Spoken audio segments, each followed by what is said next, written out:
ஆதம் அலைஹிஸ்ஸலாமுடைய வாழ்க்கையை பற்றி நம்ம குர்ஆன்ல படிக்கும்போது, ஹதீஸ்ல படிக்கும்போது, அதை ததப்புர் செய்யும்போது, நமக்கு நெறைய படிப்பினைகள் கிடைக்குதுங்க.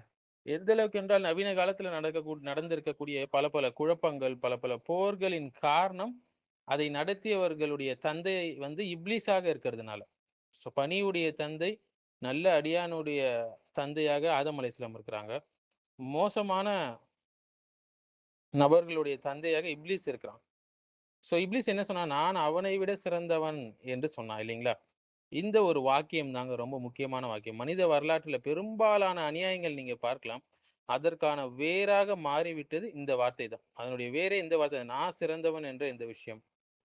எப்படி இந்த வார்த்தை இந்த இப்லீஸுடைய சிந்தனை மனித வரலாற்றுடைய அழிவுக்கு வித்திட்டது என்பத பார்க்க போறோம். இப்லீஸுடைய முதல் பாவம் என்னன்னு பார்த்தீங்கன்னா, அல்லாஹ் ஆதம் அலைஹிஸ்ஸலாம் அவங்களை படைத்து, மலக்குகளுக்கும், இப்லீஸ்க்கும் ஆதமுக்கு சஜ்தா செய்யுங்கள், சுஜூத் செய்யுங்கள் என்று கட்டளையிட்டான். எல்லாருமே சஜ்தா செஞ்சாங்க, இப்லீஸ தவிர. அதற்கு அவன் சொன்ன காரணம் என்ன? நான் அவனை விட சிறந்தவன். நீ என்ன நெருப்பால படைச்சிருக்க, அவன களிமண்ணால படைச்சேன்னு சொன்னான். 7வது அத்தியாயம் 12வது வசனம். நெறைய வசனங்கள் வருது, பல சூறாக்கள்ல. ப இது வெறும் மறுப்பு மட்டும் கிடையாதுங்க. இது ஒரு உலக கொள்கையாக இப்லீஸ் முன்னோடியாக இருந்திருக்கிறான். இப்லீஸ் அல்லாஹ் இல்லை என்று அவன் ஒருபோதும் சொன்னதில்லை. அல்லாஹ்வை பற்றி அதிகம் அறிந்தவனாக இப்லீஸ் இருந்தான். மறுமையை நம்பக்கூடியவனாக இப்லீஸ் இருந்தான். அல்லாஹ்வுடைய சிஃபாத்துகளை, பண்புகளை அறிந்தவனாகவும், அதன் மீது சத்தியம் செய்யக்கூடியவனாகவும் இருந்தான். ஆனால் அவனுடைய வீழ்ச்சி எப்ப ஏற்பட்டது தெரியுங்களா? நான் தான் சுப்பீரியர். நான் தான் சிறந்தவர் என்ற அகந்தையின் காரணமாக ஏற்பட்டுச்சு. இதுதான் இன்று நவீன காலத்துல நம்ம பார்க்கக்கூடிய அந்த racism, casteism, chauvinism, nationalism, extremism, supremacy ideologies எல்லாத்துக்கும் வேர் என்று சொல்லலாம்ங்க நம்ம. ஜாதி பார்க்கிறது, ரேஸ் பார்க்கிறது, அவன விட நான் சிறந்தவன் என்று சொல்லுவது. அல்லாஹ் உடைத்த ஹைரார்கி இந்த இப்லீஸ். நெருப்பு மண்ணை விட சிறந்தது சொன்னான். மெட்டீரியல் ஹைரார்கி காமிச்சான். அவன் உருவாக்குனான். ஆனா அல்லாஹ் என்ன சொன்னான்? உங்களில் அல்லாஹ்விடம் மிகவும் கண்ணியமானவர் யார் என்றால், அதிக தக்வா உடையவர் என்று அல்லாஹ் சொல்றான். 49 அத்தியாயம் 13வது வசனத்துல. அதாவது நம்மளுடைய ஸ்கின் கலர் தீர்மானிப்பதல்ல. நம்மளுடைய ரேஸ் தீர்மானிக்காது. நம்மளுடைய மொழி தீர்மானிக்காது. நம்மளுடைய நேஷனாலிட்டி தீர்மானிக்காது. நம்மளுடைய செல்வமோ, நம்மளுடைய ட்ரைபோ எதுவுமே தீர்மானிக்காது. அல்லாஹ்விடத்திலே யார் சிறந்தவர்கள் என்று. மாறாக இறை அச்சம் என்று சொல்லக்கூடிய அந்த தக்வா தான் தீர்மானிக்கும் யார் கண்ணியமானவர், யார் அல்லாஹ்விடத்தில் சிறந்தவர் என்பதை. இந்த இப்லீஸுடைய ஐடியாலஜி சித்தாந்தம் எப்படி மனித சமுதாயத்துல பரவுச்சுன்னு பார்த்தீங்கன்னா, முதலாவது நிற வேறுபாடு இல்லைங்களா? கலர் சுப்ரீமசி, ஒயிட் சுப்ரீமசி என்று சொல்லுவாங்க. சிலர் என்ன செஞ்சாங்க? வெள்ளை நிறம் தான் சிறந்தது, அந்த மக்கள் தான் சிறந்தவர்கள் என்று நம்பினாங்க. இதனால என்னாச்சு? கருப்பின மக்கள், பிளாக் அமெரிக்கன்ஸ் இவங்கள எல்லாம் அதாவது அடிமைகளாக ஆக்குனாங்க. ஒரு புறம் கொலோனியலிசம் ஆரம்பிச்சது. மனிதர்களை மிருகம் போல விற்பனை செய்யறது, மில்லியன் கணக்கான கருப்பின மக்களை அடிமைகளாக்குவது, கொல்லுவது, இது எல்லாமே வரலாற்றில் நடந்துச்சு இல்லைங்களா? மனித உரிமையே மறுக்கப்பட்டுச்சு. இது ஏன் வந்ததுன்னா, நான் தான் சுப்பீரியர், நான் தான் சிறந்தவன் என்ற இப்லீசிய சிந்தனை. ஒரு பக்கம் இதை நாம் பார்த்தா, ஒரு பக்கம் இன மேன்மை. அது ரேஷியல் சுப்ரீமசி. ஹிட்லர் செய்தது இல்லைங்களா? நாசிசம் என்று சொல்லுவாங்க. ஹிட்லர் என்ன செஞ்சாரு? ஜெர்மன் ஆரியன் ரேஸ் தான் சுப்பீரியரான ரேஸ், சிறந்த ரேஸ் அப்படின்னு சொல்லி அவர் சொன்னாரு. இதன் விளைவு என்ன? பல யூதர்கள் ஜெனோசைட் நடந்தது, வேர்ல்டு வார் 2 நடந்தது, கான்சன்ட்ரேஷன் கேம்ப் நடந்தது, கேஸ் சேம்பர் நடந்தது. மில்லியன் கணக்கான உயிர்கள் இதனால் அழிந்தன. இது வெறும் பாலிடிக்ஸ் மட்டும் அல்லங்க. இது இப்லீஸுடைய நான் தான் மேலானவன் என்ற தத்துவத்துடைய மாடர்ன் வடிவம். ஸோ ஒரு பக்கம் எக்ஸ்ட்ரீம் நேஷனலிசம். ஒரு நாடு நாங்கள் தான் உயர்ந்த மக்கள் என்று நினைத்து, மற்ற நாடுகளை அடிமைப்படுத்தினால், இல்ல மற்ற நாடுகளை கொள்ளையடிக்கிறது, அதனுடைய இயற்கை வளங்களை கைப்பற்றுறது. கொலோனியல் யூரோப் இதை செஞ்சது இல்லைங்களா? ஒரு பக்கம் ஜாதியினால் வரக்கூடிய அகந்தை, காஸ்ட் சுப்பீரியாரிட்டி. சில சமுதாயங்கள்ல எங்களுடைய பிறப்பு தான் சிறந்த பிறப்பு, மற்ற மனிதர்களை தாழ்ந்தவர்களாக நினைச்சாங்க. இதனால என்னாச்சு? சமூக அடிமைத்தனமாச்சு, கல்விக்கு மறுக்கப்பட்டாங்க, திருமணத்துக்கு தடைகள் உருவானது, எல்லாமே உருவானுச்சு. இஸ்லாம் இதை உடைத்தது. 1400 வருஷத்துக்கு முன்னாடி இஸ்லாம் இதை உடைச்சிருச்சு. அதன் முன்னால் வந்த நபிமார்களும் மக்கள் சமத்துவம், மக்கள் எல்லாருமே சமமானவர்கள் தான் சொன்னாங்க. ஏன் ஜீசஸ் கூட அப்படிதான் சொன்னாங்க. அவங்க நபியாக அனுப்பப்பட்ட போது அல்லாஹ்வால். நபி ஸல்லல்லாஹு அலைஹி வஸல்லம் இதை 1400 வருஷத்துக்கு முன்னாடி உடைக்கிறாங்க. ஒரு அரபியருக்கு அஜமியர் மீது எந்த ஒரு சிறப்பும் கிடையாது. ஒரு வெள்ளையனுக்கு கருப்பினர் மீது எந்த ஒரு சுப்பீரியாரிட்டியும் கிடையாது. தக்வாவை தவிர என்று சொன்னாங்க. இந்த இறை அச்சத்தை நாம் அடையறதுக்கு முயற்சி செய்யணும். அதுல போட்டி போட்டுக் கொள்ள வேண்டும். ஒரு பக்கம் ஜெண்டர் சுப்ரீமசி இல்லைங்களா நடக்குது. 2 எக்ஸ்ட்ரீம். ஆண் தான் சிறந்தவன் என்ற ஐடியாலஜி. பெண்களை ஒரு பொருளாக, அடிமை போல, கல்வியற்றவர்களாக மாற்றியது. ஒரு பக்கம் ரேடிக்கல் ஆன்டி மென் ஐடியாலஜிஸ், ஆண்களை முழுமையாக எதிரி போல சித்தரிச்சிச்சு. இரண்டிலுமே பேலன்ஸ் கிடையாதுங்க. இஸ்லாம் தான் பேலன்ஸை கொடுக்குது. இஸ்லாம் தான் தன்னுடைய ஆண் பெண் இந்த தன்னுடைய படைப்புகளுக்கு டிக்னிட்டி, ஜஸ்டிஸ், ரெஸ்பான்சிபிலிட்டி அடிப்படையில ஜெண்டர் ரோல்ஸை வந்து பிரிக்குது. ஒவ்வொரு கூட்டமும் தங்கள் தலைவர்களுடன் மறுமை நாளில் அழைக்கப்படுவாங்க. அன்றைய தினம் ஒவ்வொரு மக்களையும் அவங்களுடைய தலைவர்களுடன் அழைப்போம் என்று அல்லாஹ் சுப்ஹானஹு வ தஆலா சொல்றான். 17வது அத்தியாயம் 71வது வசனம். ஸோ மனுஷன் எந்த ஐடியாலஜி சித்தாந்தத்தை பின்பற்றினானோ, அது ஃபிரௌன் மைண்ட் செட்டா இருக்கலாம், ஹிட்லருடைய மைண்ட் செட்டா இருக்கலாம், ரேசிஸ்ட் மைண்ட் செட்டா இருக்கலாம், அரகன்ட் நேஷனலிஸ்ட் மைண்ட் செட்டா இருக்கலாம், அதன் தலைவர்களோடு மறுமையிலே எழுப்பப்படுவான். அதே போல நல்ல மக்கள் வந்து நபிமார்களோடு, நல்ல ஆலிம்களோடு, நல்ல மக்களோடு இவங்களை பின்பற்றினாங்க இல்லைங்களா, அவங்களோடு எழுப்பப்படுவார்கள். ஸோ இப்லீஸுடைய மிக ஆபத்தான ஒரு ட்ரிக் என்னன்னு பார்த்தீங்கன்னா, அவனுடைய வெளிப்படமான பாவத்தை பரப்புவது மட்டும் இல்லைங்க, மாறாக சுப்பீரியாரிட்டி காம்ப்ளெக்ஸை உருவாக்குது. நான் தான் பெட்டர், என்னுடைய குரூப் தான் சிறந்த குரூப், என்னுடைய மொழி தான் சிறந்த மொழி, என்னுடைய ரேஸ் தான் சிறந்த ரேஸ், என்னுடைய மதஹப் மட்டும்தான் கரெக்டு, என்னுடைய நேஷன் மட்டும்தான் சிவிலைஸ்ட் ஆனது. இது மனிதனை என்ன செய்யும்? பிற மக்களுக்கு, தன்னுடைய எதிர்த்தரப்பு மக்களுக்கு துல்ம் செய்வதற்கு, அநீதி செய்வதற்கு வழிவகுக்கும்.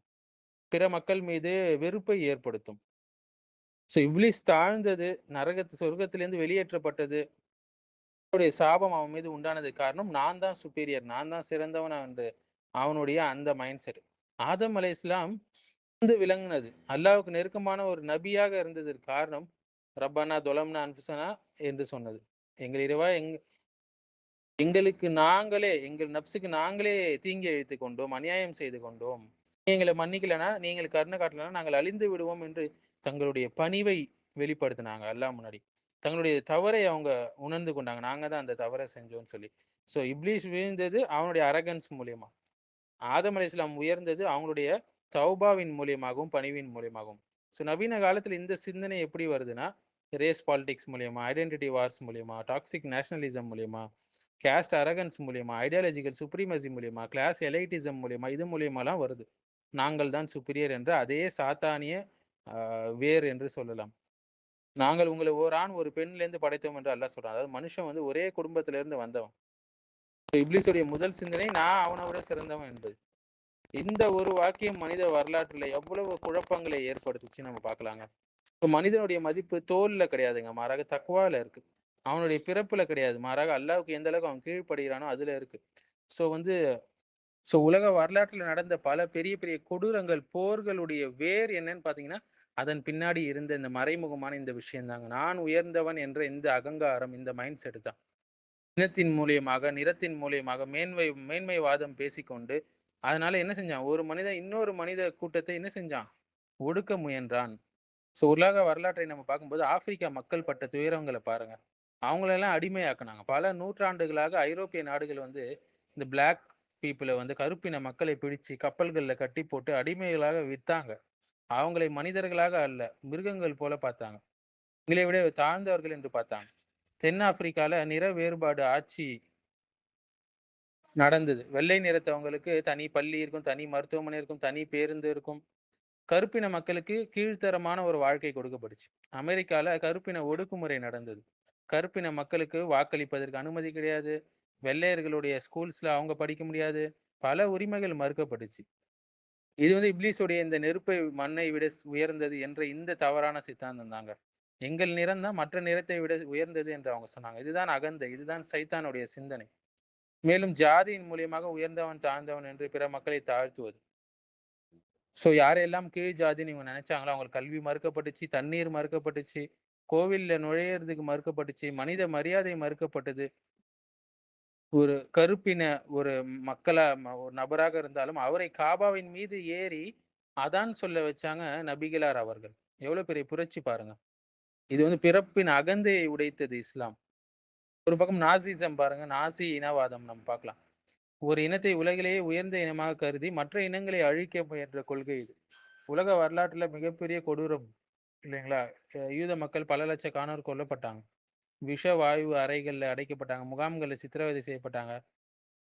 ஸோ அவங்க எதனால செஞ்சாங்க? எங்கள் இனம் தூய்மையானது, மற்றவர்கள் தாழ்ந்தவர்கள் என்று. ஒரு பக்கம் காலனித்துவம் ஆதிக்கம் பார்க்கலாம்ல. வலிமையான நாடுகள் பலவீனமான நாடுகளை கைப்பற்றுச்சு, வளங்களை கொள்ளையடிச்சுது, மக்களை கட்டுப்படுத்துச்சு. இந்தியாவில் நடந்தது வெளிநாட்டுக்காரங்க பிரிட்டிஷோடைய ஆட்சி. ஸோ இந்தியாவில செல்வத்தை எடுத்து சென்றாங்க, விவசாயத்தை பாதிச்சாங்க, பஞ்சங்களை கொண்டு மோசமாக்குனாங்க, மக்களுடைய சுதந்திரத்தை பறித்தாங்க. இதற்கு அவங்க சொன்ன காரணம் என்ன? நாங்கள் தான் நாகரிகமானவங்க, மத்தவங்கலாம் பின்தங்கியவர்கள் என்று சொன்னாங்க. இன்னைக்கு மேற்கத்திய நாகரிகம் எங்க போய் கிடக்குதுன்னு நம்ம தெரிஞ்சுக்கலாம் அதிலே. அவங்களுடைய லட்சணம். எந்த அளவுக்கு என்றால் உலகத்தில அடிமைத்தனம் தலைவிரித்து ஆடியது. மக்கள் வந்து பொருட்கள் போல வாங்கப்பட்டாங்க, விற்கப்பட்டாங்க, குடும்பத்திலேருந்து பிரிக்கப்பட்டாங்க, அடிக்கப்பட்டாங்க, ஒரு பொருளை போல நடத்தப்பட்டாங்க.